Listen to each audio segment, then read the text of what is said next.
Hare Krishna. Welcome to the Bliss Podcast, episodes one of many. I'm here with a very special guest, Bhaktanes Prabhu. Hare Krishna Prabhuji, how are you?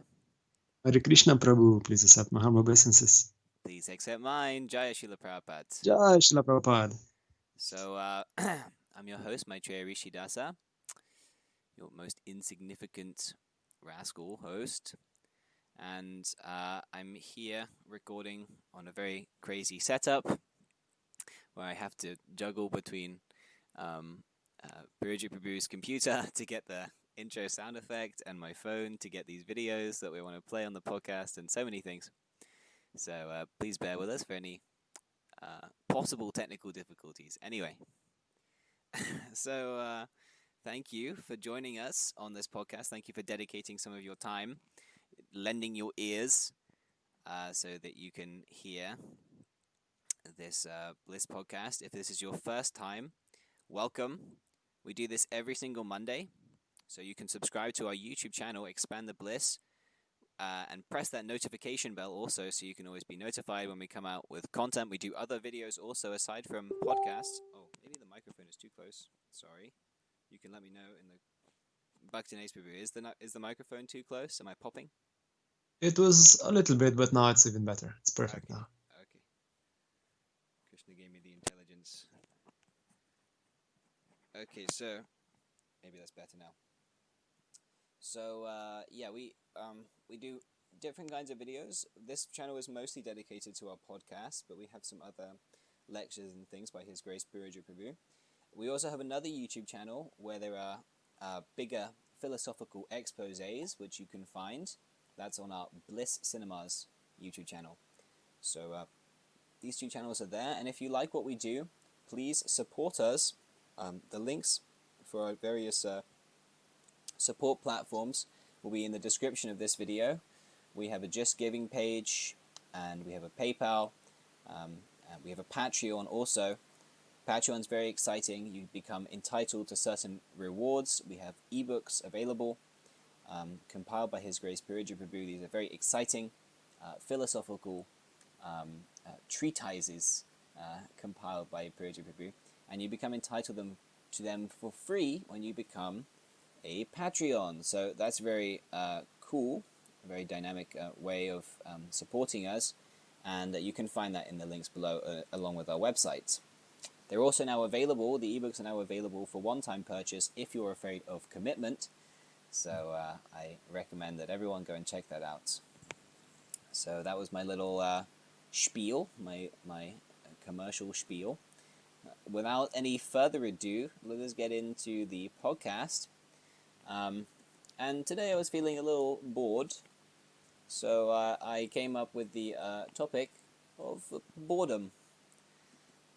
Just kidding, I'm not bored, but I thought this was a relevant topic because people generally are bored. This seems to be a very prominent issue in society nowadays, and it manifests in the fact that people come up with all kinds of nonsense ways how to waste time.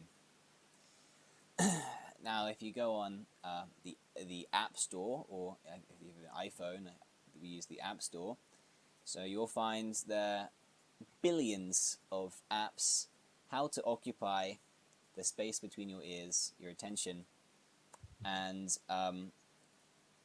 most of them are a complete waste of time. If not all of them are a complete waste of time, unless they have the Bhagavad Gita on there, or something to help you chant Hare Krishna.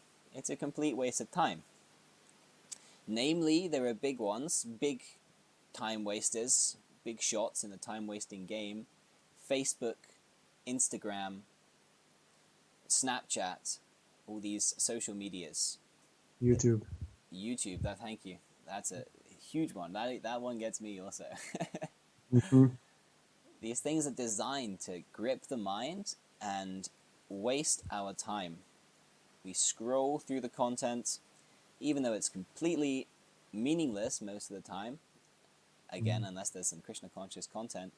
And we think that's a good way how to occupy ourselves when we have too much time to think. So, but that thinking capacity can be spent a lot better.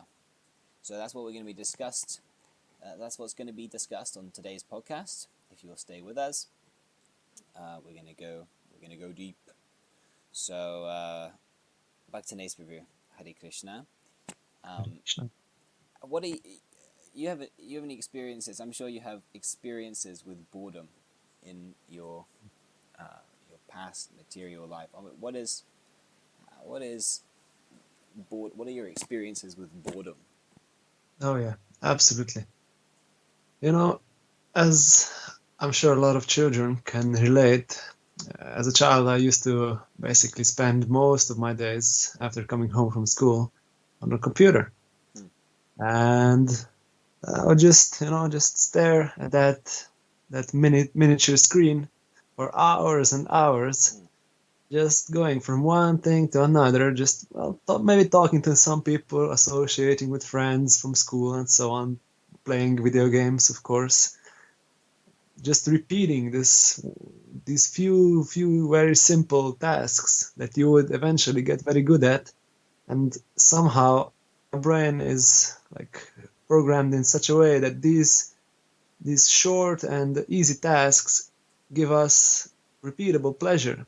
This pleasure is always fading, so we keep on going and we keep on. Maybe sometime you make some advancement in this action, and then you get even more of this dopamine boost. Then you're even more addicted. So all this time that you're doing this, and this can be literally years, you're thinking, oh, I'm actually having so much fun, I'm doing so much stuff. But if you take a step back, you can actually see how bored you were, that you actually did not do anything concrete. You were just simply wasting time, simply rotting behind a computer screen.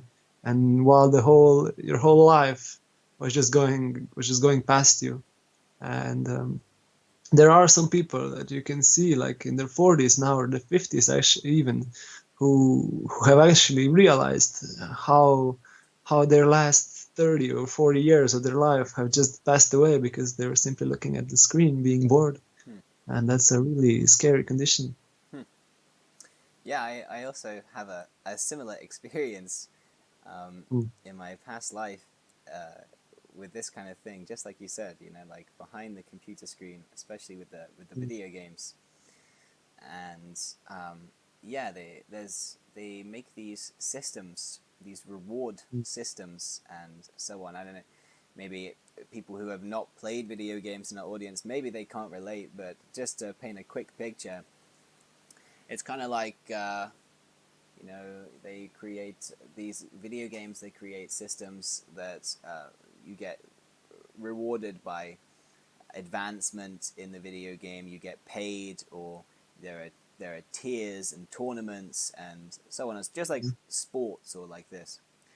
So that really grips the competitive streak that everyone has in them. At least that was for me. I don't know if it was the same for you, Prabhu.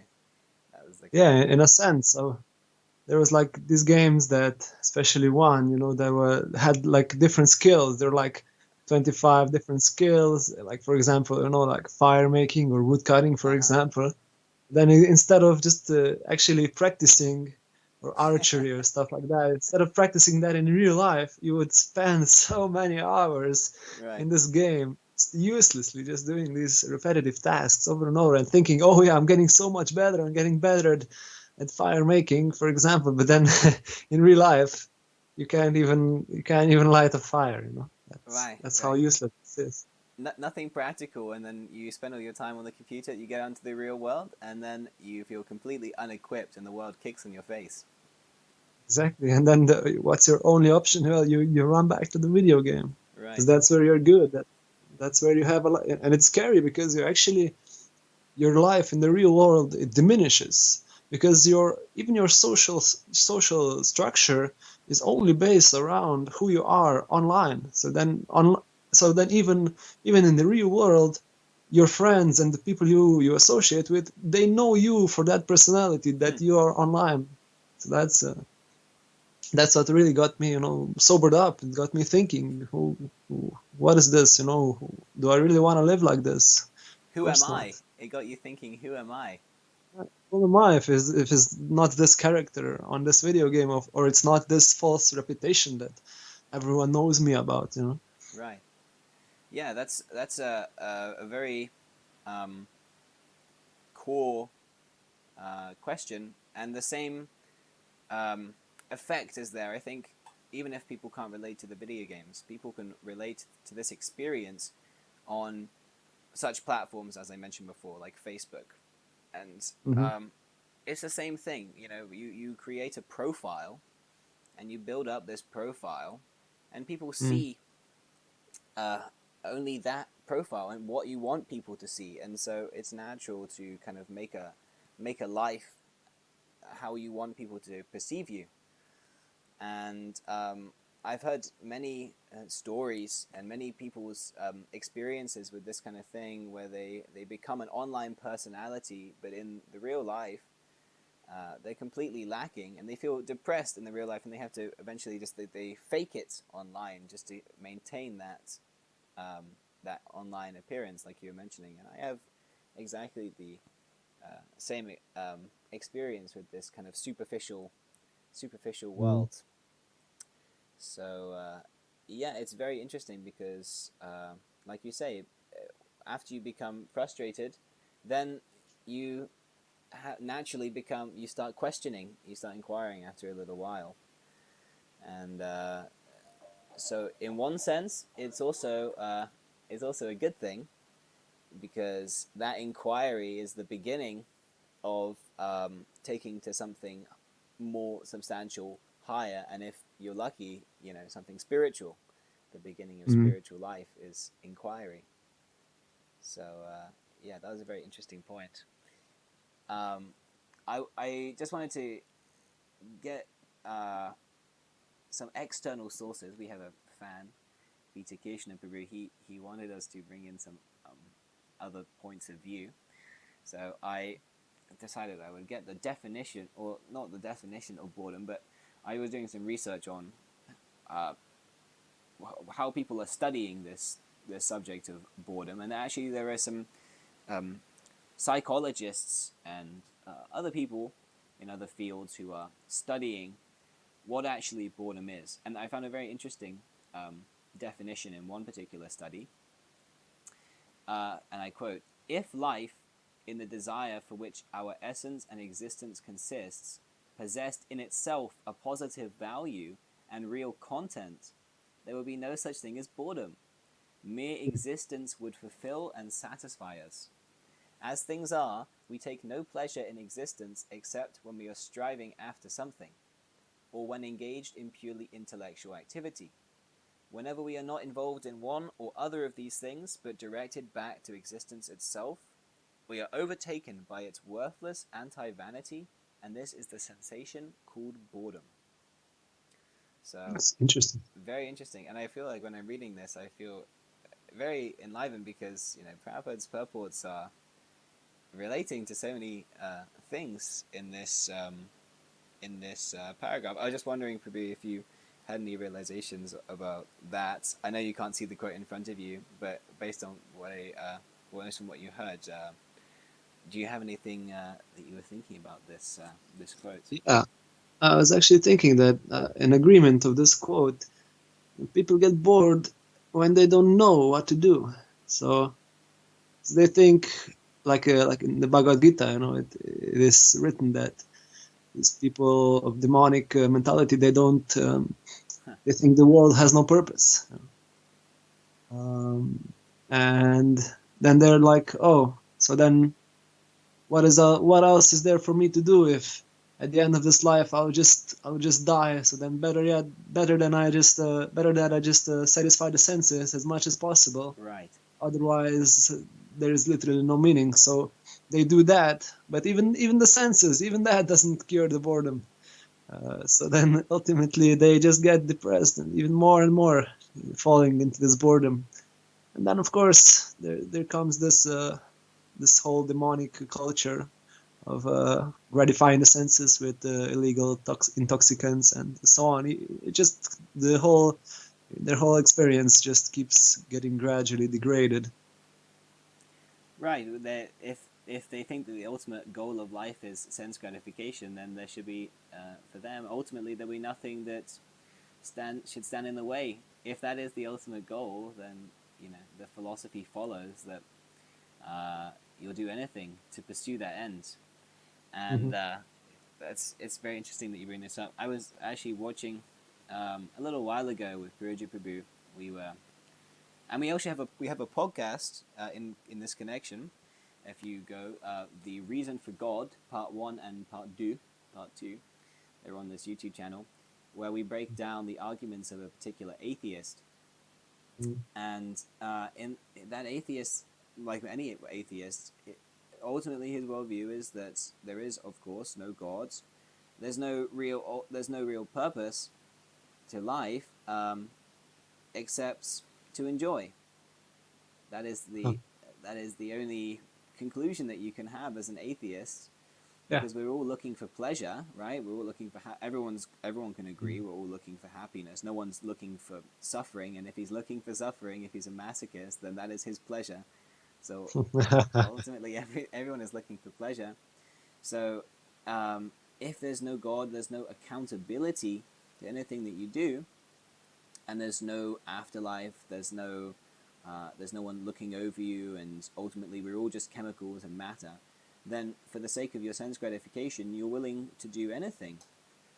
And I don't want to go too far into the world of conspiracy theories, but there is a possibility, if we take it out on a limb, then there are now personalities that are emerging in people's awareness that are willing to go to great lengths to satisfy their senses, their sense of controlship, power, money, like increase of wealth. And they're willing to compromise people's health, safety, and lives just for these material things. So this is the danger of that kind of philosophy, which arises from boredom, like you were saying. So yeah, very very interesting point. I was thinking also that it's kind of funny that they said in the desire in life, in the desire for which our essence and existence consists, if life consisted of something of real value, then there would be no Mm-hmm. such thing as boredom. um, which is, from a Krishna conscious point of view, it's very interesting to look at it like that, because in the Krishna conscious philosophy, the self or the soul, which we all are, all living beings are not the body, but actually they're a soul within the body. They're an eternal individual consciousness. The Mm-hmm. body is changing so many times, but the person within the body is remaining. So they're not the temporary body, but we are a self, a spiritual particle. And the nature of a spiritual particle is obviously not aligned, you could say, in the New Age terminology. It's not aligned with the material temporary atmosphere. So the actual atmosphere the soul belongs to is the spiritual atmosphere, or the eternal atmosphere. That's with Krishna. That's with God's in service, and that's actually reality. If you're an eternal spiritual being, let's just say if you're an eternal spiritual being, then surely it's an illusory reality to be in a temporary world. If you're eternal, then why should you exist in a temporary atmosphere? So, in our Krishna conscious philosophy, and actually it is the fact, the reality is devotional service to Krishna, eternal devotional service, not service to the body, not service to so many temporary things, our temporary family, our temporary nation, our temporary society, and temporary body, and temporary dog. It's it's service to the eternal person, Krishna. And so, um, because that is the reality, that is the eternal service, or the eternal Dharma, or the actual purpose of existence, or the soul, the self, then when you engage in that devotional service, then existence itself becomes satisfying. Mhm. So it's quite an interesting concept. In Krishna consciousness, there is no such thing as boredom. Just existing in Krishna consciousness, serving Krishna in so many different ways. There's never a dull moment in Krishna consciousness. Yes, because the soul in itself, it is Sachitananda, so it is basically, it is completely blissed out. The soul is full of bliss. So then, how can we be bored? The only reason we're bored is because we are separated mentally or somehow from that soul, because we are attached to the body and we have this material consciousness. We think, oh, I'm the body, I'm the mind. So that's why we are bored. Exactly. Yeah, we think we're something we're not, and we Mm. identify with things which ultimately are just dead matter. Mm. The body is actually just dead. It's just, and when the soul is in it, we control it. But ultimately, it's just chemicals. And uh, the scientists, they say pleasure is and love, so-called love, right, from our perspective. But they Mm. say love is just chemicals interacting. Pleasure is just, like you said earlier, dopamine releasing, right? Yes. So that's ultimately just matter. Matter is dead. Mm. If you're trying to enjoy these dead things, so-called dopamine and the senses, it's just you're enjoying something which is just dull matter. You yourself are not actually feeling pleasure. It's Mm. like if you're trying to uh, taste a nice delicacy, but you put a cloth over your tongue. You'll never be able to taste that pleasure. So similarly, we're throwing so many things, trying to satisfy our boredom, but we're trying to do it on the body, the platform of the body, and the platform of even the mind. Mm. So, and that won't satisfy us because it's not you. You can't satisfy you because it is not you. Just like how you were mentioning the video games. If you try to become happy, if you try to make your video game character happy, okay, the video game character, he might become very ecstatic, but are you ecstatic? No, only the video game character is ecstatic. The video game character is going to be jumping all around for 10 hours. It's going to be jumping up and down. You're going to be sitting in that chair, just glued to that chair. Just watching him, yeah, you're just glued Yeah. to the chair. You How can can't you be jump. happy? Yeah, how can Exactly. you be happy? Yeah, exactly. So um, that is the solution um, to boredom. Mm. So yeah, that this was. I was also doing some other studies on boredom, and it's kind of interesting. Also, some people have a certain definition of boredom, which I think can relate to our philosophy very nicely. And I just wanted to play a clip from a video I was watching from some YouTube channel called Veritasum. Sium. He's kind of an interesting scientific YouTuber. So he cites a study that was also quite interesting. So I'm just going to play that if you don't mind. Oh, is my audio audible? Your microphone is okay, yes. Oh, okay. It slipped down in Oh, my no problem. chatter. Sorry about that if there was any difficulty. Okay, let us go. Our sponsor. In a recent study, participants were placed in a room for between 6 and 15 minutes. They were given nothing except a button that they knew would shock them if they pressed it. They were asked to entertain themselves with their thoughts, but they could self-administer the shock if they so chose. So what happened? Well, 25% of women and 67% of men shocked themselves. This is despite the fact that they had previously told the experimenters that they would pay money to avoid the shock. Apparently, they'd rather experience physical pain than just be bored, to have nothing to keep them occupied but their thoughts. But they are not alone. Around 95% of American adults report participating in some leisure activities over the past 24 hours. But only 17% say they spent any time at all just relaxing and thinking. Because that, apparently, is boring. And being bored is unpleasant. So, what is boredom? Well, contrary to popular belief, it's not when you have absolutely nothing to do. It's just when none of the options you have available to you appeal to you. Boredom is characterized by a lack of concentration, restlessness, but also feeling lethargic. It's really a state of being underwhelmed. So, yeah, I thought this is especially interesting in the beginning with this The button. the button with the the big shock Yeah, that he put in there. interesting. Interesting. If you weren't listening attentively, I'm sure that shock woke you up a little bit. So yeah, I noticed that he mentioned this point that people, if they're just left alone with their thoughts, it's very disturbing to them, and they're willing to even just induce pain to themselves if they have to be left alone with their thoughts. Right? This it's kind of a disturbing. It's a disturbing thought that Yeah. people's minds are so disturbed nowadays that they can't even be left alone. They have to constantly occupy the mind with some kind of distraction. Yes.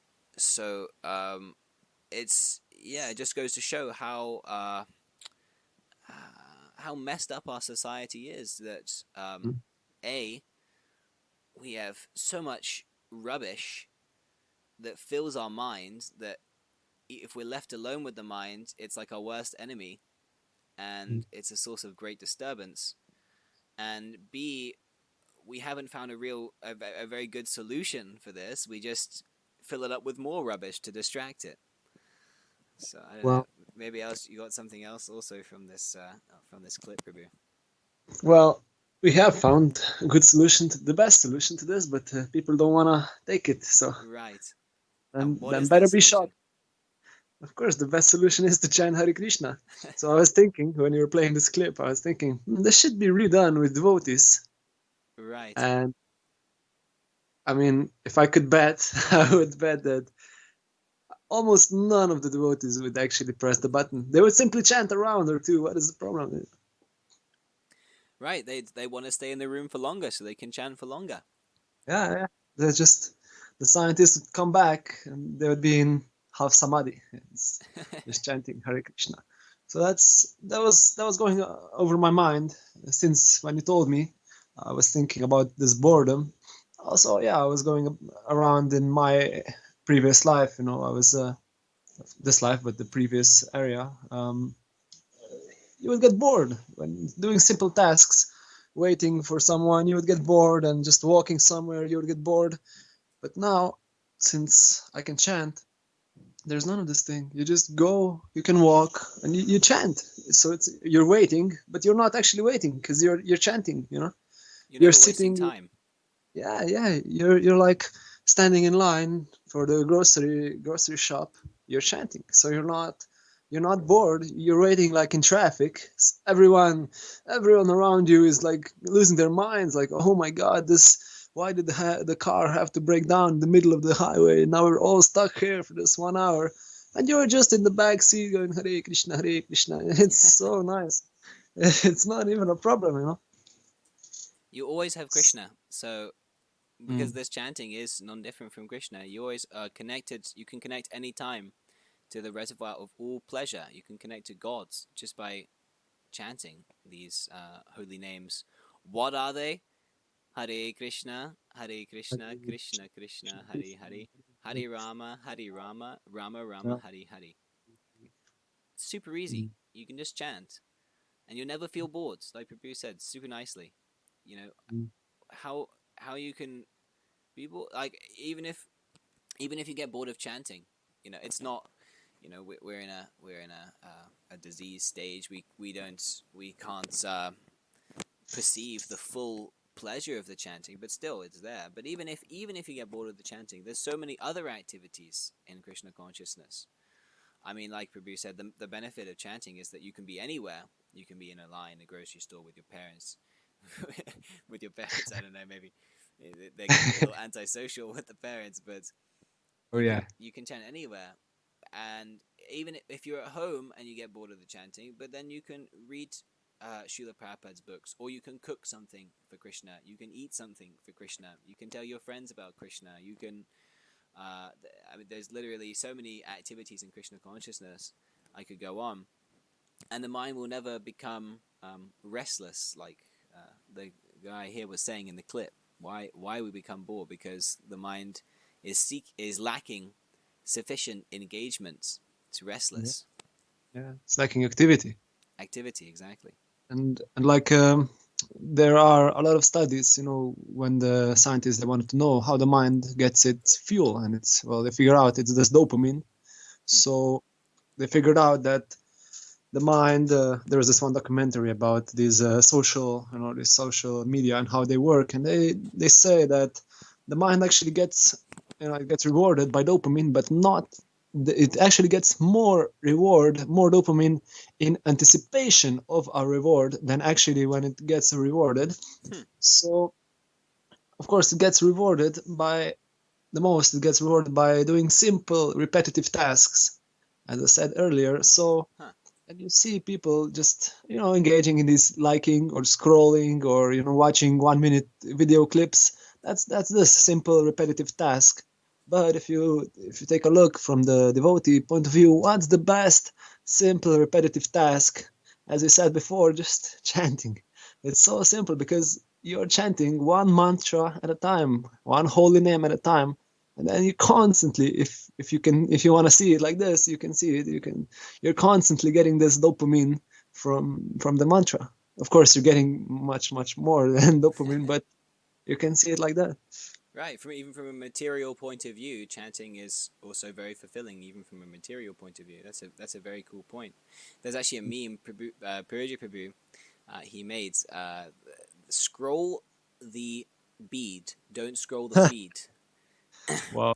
The thumb, the devotees, we chant Hare Krishna mantra on beads, and that helps the fingers also have some engagement and keeps a track of how many mantras you're chanting. So the thumb is already scrolling; it's already moving in the same motion. It's a natural motion. It's a natural, yeah. Not that you practice on the phone, practice on the beat, but the hand is almost in the exact same position that you hold a phone, and the thumb moves almost in exactly the same. So actually just got to reverse. You got to scroll down, like scroll your thumb down, and then you got the proper movement. So you just replace the object, and then that same device that you're scrolling, and it's causing you to fill up your mind with so much rubbish, and you become bored even with the phone, and it's saturating. It's material pleasure. It's completely saturated. You're just doing it to distract yourself from the suffering of boredom, but it itself is a boring activity.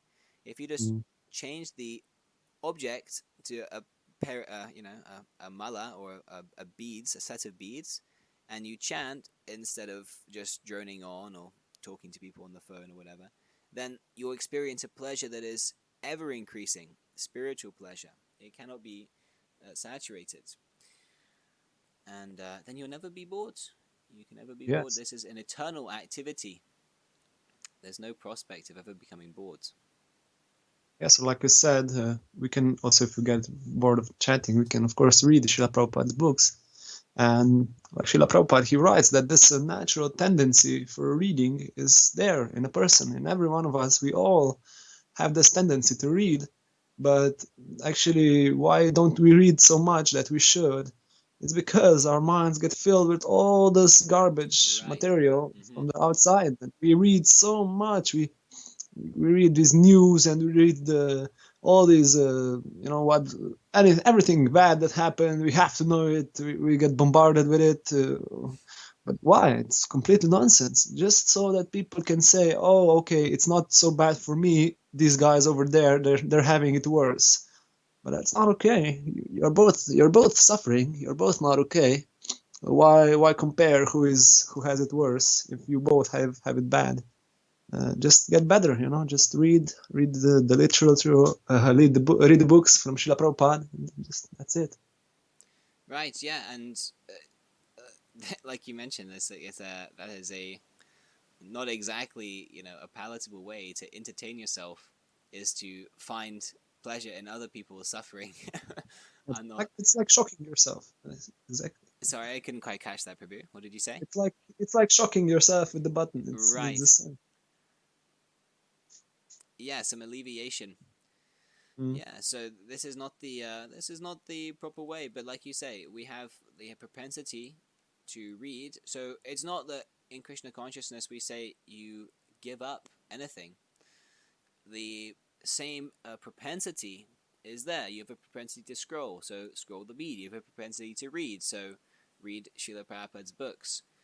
And uh, the difference is that they're the same activity, it's the same idea, but the result is not that you should be looking for result. That's the real satisfaction. But Mm. the result is that you become free from boredom. Spiritual pleasure is full of varieties.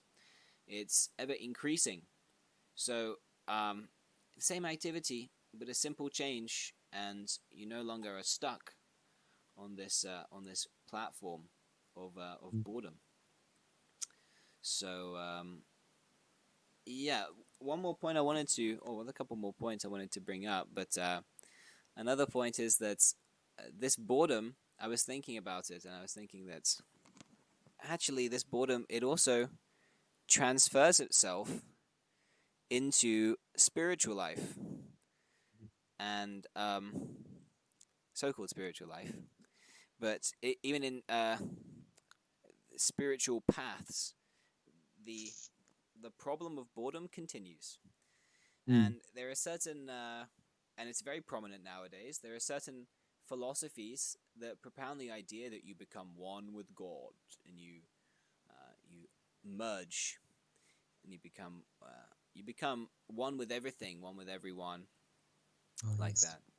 So this is a philosophy of frustration, and ultimately it is boring. It is a boring idea to lose your ability to have activity, like you mentioned before. We want activity. We want something to do, and that desire to do something, have some activity, some engagement. That is actually what is satisfying, or that is the actual satisfaction of the soul. That's why everyone is so active, even in the material sense. You can't stop being active for a second. Even if you stop doing something, your mind is going on, Mm-hmm. because the activity is coming from the soul and it's ventilating through the body. But like we've mentioned many times on this podcast, that activity that ventilates through the body, it's not satisfying us, it is boring us. So the activity of the original activity of the soul is activity in Krishna consciousness. But when you try to stop activity, which is the goal of so many people who try to take up to spiritual life nowadays, they want to stop everything. It's not possible.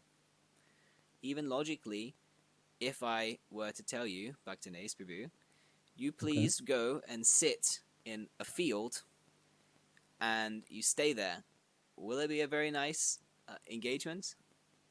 Of course not. I would rather shock myself.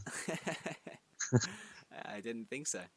I just wanted to read. There's a nice conversation where Srila Prabhupada, the founder of the Hare Krishna movement in the Western countries, he elaborates on this concept very lucidly. So, if you don't mind, Prabhu, let's hear a little bit from Prabhupada. I wanted to put the audio from Prabhupada and hear his transcendental vibration on the podcast for everyone's pleasure, but it's due to technical difficulties. I'm going to have to arrange it differently next time, so sorry about that. But anyway, here we go.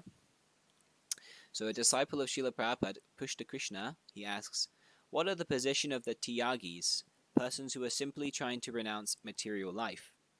Are they considered on the devotional path, or do they have to fall down into lower species of life? Prabhupada, no. Pushta Krishna, is that considered attempting to become Krishna conscious, simply to give up, say, material sense enjoyment? Prabhupada, no. These Tyagis, Mayavadis, by their process they may attempt parampadam, means Brahman effulgence, or in other words, it's kind of like the spiritual. What people have an idea of the spiritual enlightenment or spiritual atmosphere. You merge. This is the Vedic terminology for this kind of thing. The universal consciousness. Sorry, Prabhu? Yeah, merging with the universal consciousness, being one. Yeah, universe. that is the lingo. So Prabhupada continues to say, but Brahman effulgence being simply what is called eternity. A living entity, but a living entity does not want simply eternal life. He wants ananda. Ananda in Sanskrit means bliss, pleasure. Now, suppose if God says that you live here in this field eternally, would you like that? Pushta Krishna, no. Prabhupada, why? Jayadvaita, it's boring. Jayadvaita is another disciple. Prabhupada, if you live alone in this field eternally, that is not bliss. That is punishment. You see? So that is nature. We want ananda, blissfulness. Therefore, those who are aruha kritrena parampadam, after severe austerities, they rise up to the Brahman effulgence, but on account of his original nature of ananda, he cannot remain there. He again falls down. Oh, it was better family life. What is this nonsense? Eternally sit up in this field? What is this? Let me go down to the town and work there. You see? This is your nature. That is your nature. Therefore, these impersonalists who want to merge, they can merge, but there they cannot remain. They will come again. These so-called sannyasis, they give up everything. Brahma Satyam Jagan Mitya, Vivekananda, or this Kapatri. Again they come to these material activities. Somebody takes social work, somebody takes political work. But if it is mitya, if it is false, why? But they have again open hospital, do political work. They cannot stick up. That is not possible. So they are not saved from the greatest danger of falling down, asks Pushta Krishna. Prabhupada, yes. Pushta Krishna, into the lower species of life. Prabhupada, yes. They will fall down. Shastra says they will fall down. The same example. If I ask you that you sit down in this vacant land and you live eternally, you will leave this place. No. I don't want this eternity. Let me go to Calcutta. Perpetually. So that is wanted. The spiritual kingdom is Brahman effulgence, and there are Vaikuntha planets. So if you take shelter of the Vaikuntha planet, then you can stay. And if you simply take the impersonal Brahman, sky, you cannot stay there. Aruhya kritrena patanti adaha. So without varieties, simply impersonal conception of Brahman will not make you happy. What do you think, Bhaktinesh Prabhu? Very nice. Jai Shri Prabhupada. He always makes it so easy to understand. Exactly, yeah. That's like what's going through my mind. Like you can take, for example, those people from the experiment with the shocking button. They weren't even able to sit for 10 minutes. Now these people, these so-called New Age spiritualists, they want to merge with God and be one, be in nothingness, in this void. They want to be for eternity. You can't even sit for 10 minutes. How can you sit for eternity? You'll lose your mind. You'll go crazy. And then being anything but that, even if you're given an option of being a worm, you'll gladly accept. Right. Yeah, that's a very nice parallel you drew to this experiment that was proved. You know, he even if he was so bored that he wanted to press the button and shock himself, that was something that would alleviate him from the boredom. So, exactly. In the same way, they'll be willing to come back down to the material world. These people who so-called become liberated, they want to come back down and they want to enjoy so-called material pleasure, because simply sitting there forever, like you say, they're going to go mad. So yeah, very interesting. And I was also thinking, because Prabhupada, he says that the impersonalists, they rise up, but again they cannot remain, so they come down and they take to some political work or some social work or like this. So in the same way, you know, you can challenge people. I've met many people who think that they're enlightened, spiritually enlightened, or that the goal is to become one. But if the goal is to become one with everything and give up all activity, then, or if you have already reached that stage, then, you know, why, if you realize you're God, why are you enjoying this material world still? Stop enjoying. Just lie down and do nothing. Hmm. But people, they have this misconstrued idea, and it is a very boring, very dry philosophy. But like Prabhupada mentions here, this is not the Vaishnava or the Hare Krishna philosophy. Our philosophy is that you transcend even Brahman, even the spiritual effulgence. You don't become one. You keep your individuality, you keep your personhood, and then you go to a Vaikuntha planet. And a Vaikuntha planet, there is unlimited spiritual activity, spiritual service, spiritual relationships. And so this spiritual variety, you'll never, for even a moment, you never become bored eternally. Yeah. So such a tasty philosophy, such a tasty prospect. It really shuns on this Mayavadi. Yeah, it's very tasteful. And to point out, I think it's Ravanujacharya that writes that even in the Vaikuntha there is also this oneness, but it is internal oneness. Hmm. It is not external. It is not that you lose your body and you lose your identity and so on. No, you keep all that, but it's spiritual. But your energy is internally one with Krishna. Right, you are one in interest with Krishna. Yes, you don't oppose. I mean, you don't wanna exploit like we are doing now. Yeah, exactly. It's kind of like how there are, you could say, in like a musical symphony, the the different aspects of the symphony are one in the sense that they're harmonious. They have one attempt, or they're one. I'm not a musical person, but they have. It's a symphony. It's composed. It's orchestrated in such a way that it's harmonious.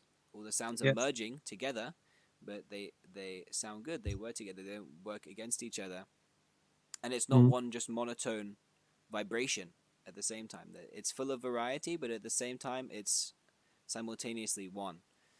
So, Yes. in the same way, we in the Vaishnava philosophy, yeah, that there is oneness, and you become one in quality with God. You already are one in quality with God. You're spiritual, eternal, blissful, full of knowledge, just like God, but the quantity is different, and there's eternally a relationship between the two, you and God. There's never a point where you can become one with God or you become God. Yes. That is not the information we get from Vedic literature, and that is not logical. Also, it's not possible. If you are God, then how did you ever come down to this lower platform? How did you forget that you are God? That's impossible. Yeah. So like Srila Prabhupada, he writes this very nice example that helped me a lot. This he puts this oneness of Mayavadi void philosophy. He puts it on the stand, and he says that this philosophy is saying, I mean, they're trying to become like a drop of water, and they're trying to merge with the ocean. But what they don't know is that actually under the surface of the ocean there are a lot of animals. There are all these fish, all these animals just freely swimming. Hmm. So it can be seen in this way that if you want to merge as a drop of water, if you want to merge in the ocean, yes, you can do that for some time and you lose the individuality. But the real, if you really want to experience the ocean, you want to be a fish in the ocean. You want to swim Right. in the infinite ocean, You want to be and that free, is the experience yes, varieties. Otherwise, it's boring. of course. You lose everything. That's even Srila Prabhupada. He even says this. The Mayavadi is like spiritual suicide. Spiritual suicide. Yeah, exactly. Yeah, Should very not strong be. term. Yeah, that should not be taken lightly. Spiritual suicide. Wow. Yeah. So, how to attain that um, consciousness, that pure original consciousness, that consciousness is full of varieties and spiritual pleasure. Another thing I was thinking about, and later on in this video, I won't be able to find it now very smoothly, But it's an interesting point, and a point that you also mentioned in the beginning, that he says that whenever we become bored, we have a tendency to just pick up the phone and distract ourselves with so many things, Facebook and Snapchat and so many things that they manufactured. But if you actually just put down the phone and you leave yourself with your thoughts, then you begin to have to question who you are and what you're doing with your life. And there's a very big point, because now people are so absorbed. If you go out in public, at least I have the experience that when you look at people in general, they head down to the phone, and it doesn't matter what is going on around them, they're just absorbed in the phone. But Oh, actually, there's a person behind the phone, and there's a world going on outside the phone, and there are questions to be asked that we're just distracting ourselves from asking.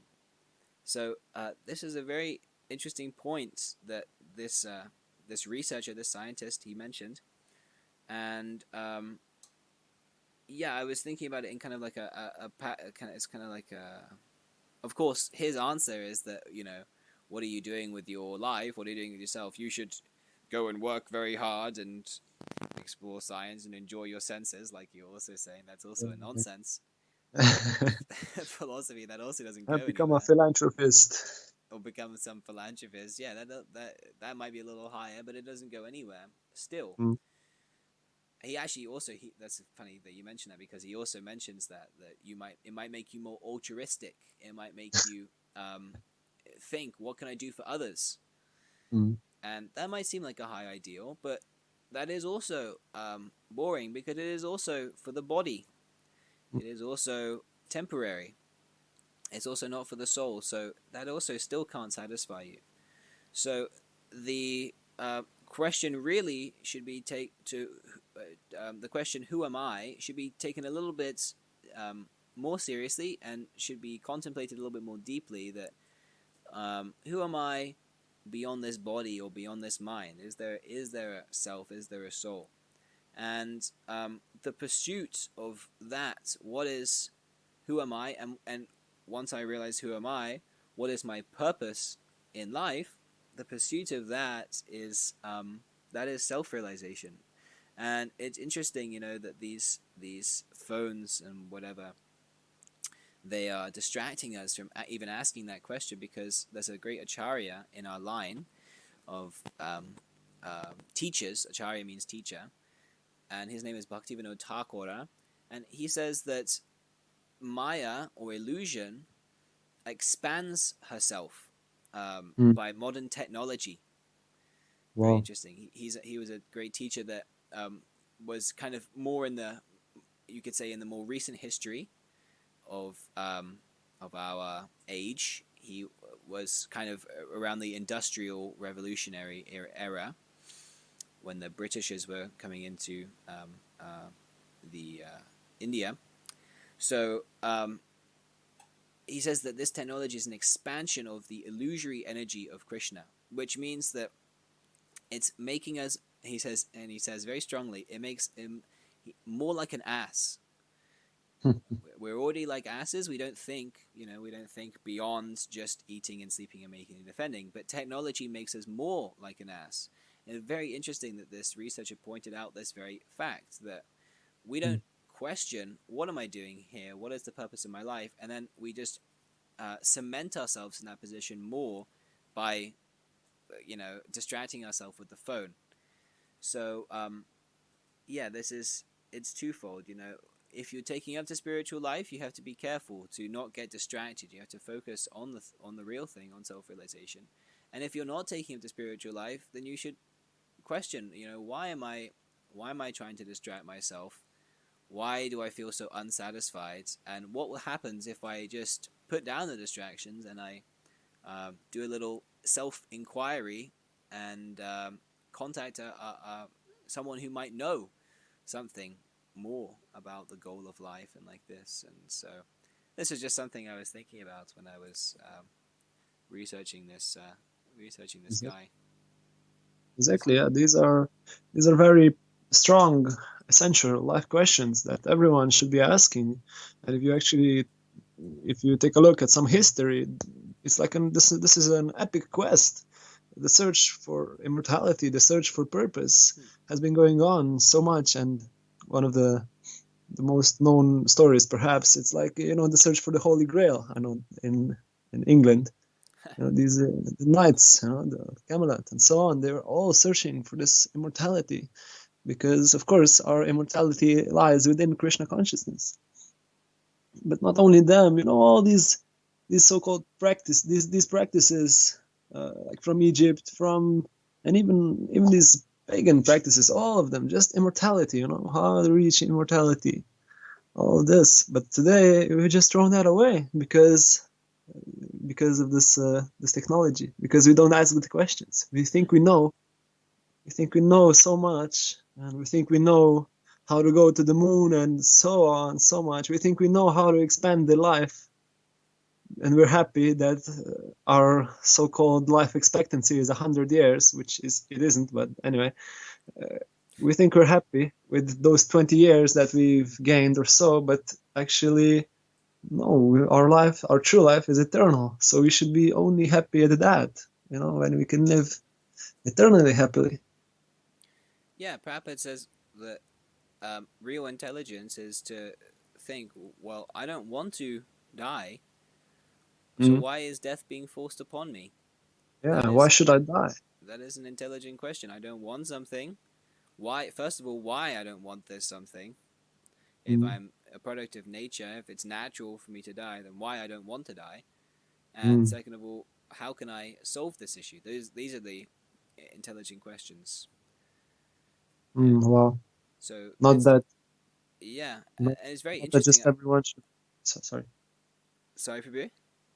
Not that just everyone should accept. Oh, yeah, we were gonna die, so let's just make the best of it while we're alive. No, Right. that's not a good mentality. Right, we're gonna die, so let's go check Facebook. Let's see what's on Facebook. What's up? That's not very good. Yeah, very interesting that you brought up these different pursuits of something higher, like paganism and the Holy Grail, and there. I mean, people in the past. Okay, there was also boredom, undoubtedly, but they a little tried to tax their brain because they weren't so distracted by so many nonsense things, social media and the phones and the television and whatever it might be. They had a little time to contemplate these higher issues. So it's available for everyone. The mind, the questioning propensity, is available for everyone, and so is also the most efficient process of realizing the answers to these questions, which is the process of Krishna consciousness, as brought to us by His Divine Grace, Srila A.C. Bhaktivedanta Swami Prabhupada. And it's very easy, like Prabhu nicely mentioned near the beginning of this podcast. If you just chant Hare Krishna mantra and you read Srila Prabhupada's books, Bhagavad Gita, Srimad Bhagavatam, as they are, you will find all the answers to all these questions, and not a moment of your life could be dull. You can study these books for a whole lifetime, and you'll always find new light in them. And you'll always find new enlightenment. And you can chant this Hare Krishna mantra just like devotees do every day for however many hours, and you'll never find a saturation point. Otherwise, how is it possible that Hare Krishnas are chanting this same mantra, the same thing over and over and over again? It's not possible unless there is a lack of boredom or an ever-increasing taste, rasa. So I don't know, maybe if you have any closing comments. I think we're getting a little bit on time now. I think what you said is perfect, and I will always repeat this. Just if there are any doubts, of course that's natural. You have doubts. Just give it a taste. Just experiment. Do the experiment on yourself. Say, okay, I'll chant, and then you'll see. Right. That is it. I am an imperfect fool, but if you hear from Srila Prabhupada, then you can make your life perfect and free from boredom. of course, you can get much more, like you also said very nicely, you can get much more than just that freedom from boredom or some dopamine or something. You can get love of Godhead, such a high goal. But this is something to be considered, even materially speaking, even for, the so-called mundane purposes, being free or having something to do. Krishna consciousness is the best, the most full of variety. So thank you very much, Bhaktanes Prabhu, for joining me. Thank you, Prabhu, for having me. That's really nice. It was a pleasure having you on the podcast, as always. Hopefully we're going to do more of these together. Yeah, nice. And you can find Bhaktanes Prabhu on Facebook. I don't know if you want me to put that out there. Yeah, it's not a problem. Okay. It's a So preaching Facebook. yeah, so Bhaktanes will answer any questions you have. He's part of our Bliss team. Very nice devotee. Please go at him. And thank you for joining the Bliss podcast this week.